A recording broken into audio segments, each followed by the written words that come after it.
Hello everyone, welcome back. So students, now I am going to give you one question of receipt and payment account through which you have to make income and expenditure account and balance sheet. Okay, I will explain you the adjustment, but the full question you have to do it. Okay, with your own.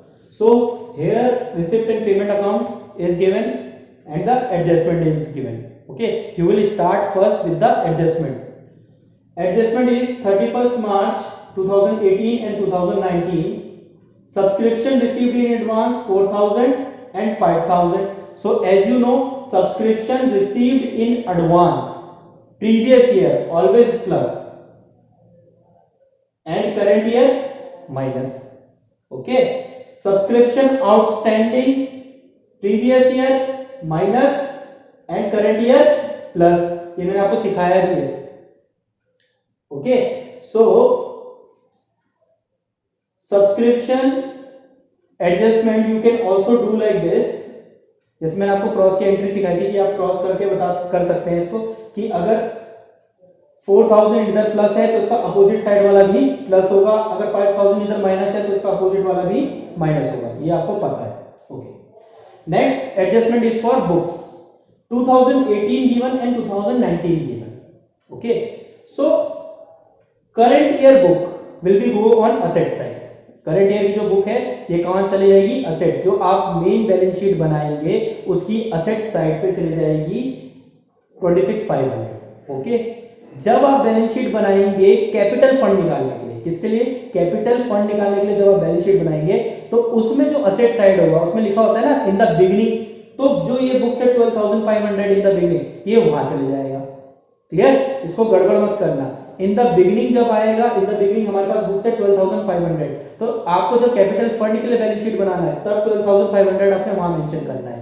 लेकिन जब आप अपनी 31 मार्च 2020 की balance sheet बना रहे हैं, sorry 31 मार्च 2019 की जब बैलेंस शीट बना रहे हैं, ठीक है, करंट ईयर वाली जो बैलेंस शीट बना रहे हैं उसमें असेट साइड पे जाएगा 26,500. ओके, नाउ करंट ईयर 26,500 हमारे पास बुक्स है.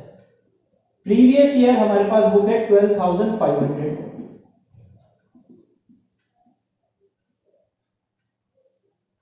ओके, सो आपने इन दोनों का डिफरेंस देखना है. इन दोनों का डिफरेंस है हमारे पास 14,000.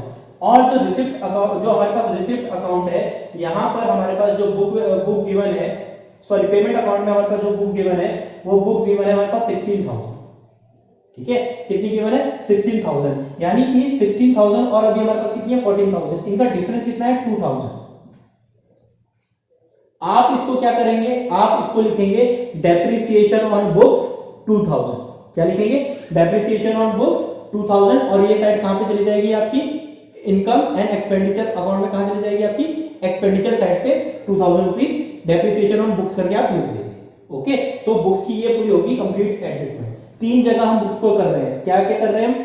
सबसे पहले जो हमारे पास 31 मार्च 2019 में बुक्स है इसको तो हम बैलेंस शीट में शो कर रहे हैं.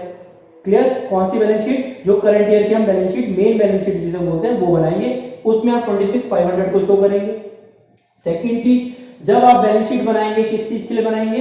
कैपिटल फंड निकालने के लिए. तो उसमें असेट साइड में इन द बिगिनिंग आता है. इन द बिगिनिंग में आप ये 12,500 लिखेंगे.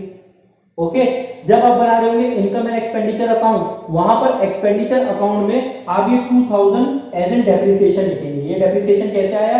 आपने सबसे पहले इन दोनों का डिफरेंस किया. ठीक है, 2019 एंड 2018 का आपने क्या दिया? डिफरेंस, जो कि आपके पास आया 14,000. ओके, और आपको जो बुक्स थी आपकी ओरिजिनल क्वेश्चन में गिवन थी 16,000, यानी 16,000 की वो बुक्स अब कितने की हो गई है? 14,000 की. 2,000 का डेप्रिसिएशन लग गया है. तो आपने क्या लिखना है? To depreciation on books 2,000 rupees. Okay, so ये तो एडजस्टमेंट हमने कर ली कंप्लीट. नाउ अब बात करते हैं हम जब हमें निकालना है कैपिटल फंड. ठीक है, तो आपको पता है इधर हमारा बनेगा असेट का कॉलम और इधर हमारा बन जाएगा लायबिलिटी का कॉलम. तो असेट साइड पे हमेशा क्या आता है? In the beginning of the year. तो हमारे पास क्वेश्चन में इन द बिगिनिंग क्या क्या गिवन है? सबसे पहले तो बैलेंस ब्रॉट डाउन, कैश 17,000, एक तो ये आ गया इन द बिगिनिंग में. सेकंड, अगर हम बात करें इन द बिगिनिंग, तो हमारे पास सब्सक्रिप्शन आउटस्टैंडिंग, जो आउटस्टैंडिंग सब्सक्रिप्शन है यही इसी की एंट्री सिर्फ यहां पर आती है. तो हमारे पास इन द बिगिनिंग है 4,000. आपने यहाँ पर लिख देना है 4000 असेट साइड पे। और आपके पास क्या गिवन है, आउटस्टैंडिंग सब्सक्रिप्शन 2018 का है 3000, आपने यहाँ पर लिख देना है 3000। ओके, सो मैंने आपको बता रखा है असेट साइड पे क्या आएगा हमेशा एडवांस, और लायबिलिटी साइड पे क्या आता है हमेशा आउटस्टैंडिंग। क्लियर, तो ये आपने इस तरीके से लिख लेना है। नेक्स्ट अगर हम बात करें तो अब हमारे पास यहाँ पर इन द बिगिनिंग में क्वेश्चन में गिवन है इंटरेस्ट ऑन इन्वेस्टमेंट। ये एक इंपॉर्टेंट है, इसलिए मैं आपको ये बता रहा हूं कि कई बार क्वेश्चन में इंटरेस्ट ऑन इन्वेस्टमेंट गिवन होता है लेकिन इन्वेस्टमेंट गिवन नहीं होता, जबकि इन्वेस्टमेंट की हमें जरूरत कहां पड़ेगी, हमारे असेट साइड पे पड़ेगी जब हम अपनी बैलेंस शीट बनाएंगे। तो यहां पर जो इंटरेस्ट ऑन इन्वेस्टमेंट गिवन है ये है 9000, इसका इंटरेस्ट गिवन है 5%। तो अभी हम क्या करते हैं, कभी किसी चीज का 5% या 10% निकालना होता है तो हम उसे 5/100 या 10/100 करते हैं, तो उससे इंटरेस्ट निकलता है। लेकिन अगर ओरिजिनल अमाउंट निकालनी होती है तो हम उस इंटरेस्ट को उल्टा कर देते हैं, मल्टीप्लाई बाय हम क्या कर देंगे 100/5, मल्टीप्लाई बाय 100/5। इस तरीके से हमें ओरिजिनल अमाउंट ऑफ इन्वेस्टमेंट मिल जाएगी। क्या मिल जाएगी, ओरिजिनल अमाउंट ऑफ इन्वेस्टमेंट। और जो ये ओरिजिनल अमाउंट ऑफ इन्वेस्टमेंट आएगी इसको आप कहां पे शो करेंगे, आप जब कैपिटल फंड निकालेंगे वहां पर आप क्या करेंगे, ओरिजिनल अमाउंट ऑफ इन्वेस्टमेंट को शो कर देंगे 1,80,000 जो कि इसका आया।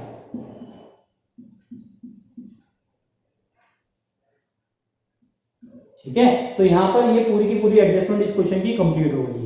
ओके, सो इस क्वेश्चन को करने के बाद आपका ये चैप्टर मैं कंप्लीट करता हूं। अब इसमें कोई और एक्स्ट्रा एडजस्टमेंट नहीं बची है जो आपको एग्जाम में आएगी। जितनी एडजस्टमेंट अभी तक आपने सीखी है यही सारी एडजस्टमेंट इस चैप्टर से रिलेटेड क्वेश्चन पेपर में आएगी। क्लियर, आपको इन द नेक्स्ट क्लास हम नया चैप्टर शुरू करेंगे, लेकिन उससे पहले मैं आपको कुछ क्वेश्चन एज एन होमवर्क भी दूंगा। आप इन क्वेश्चन को ट्राई करिए, अगर कोई प्रॉब्लम आती है किसी भी क्वेश्चन में किसी भी एंट्री में मुझे बताइए, मैं आपको उसका सोल्यूशन दूंगा। Okay, thank you very much.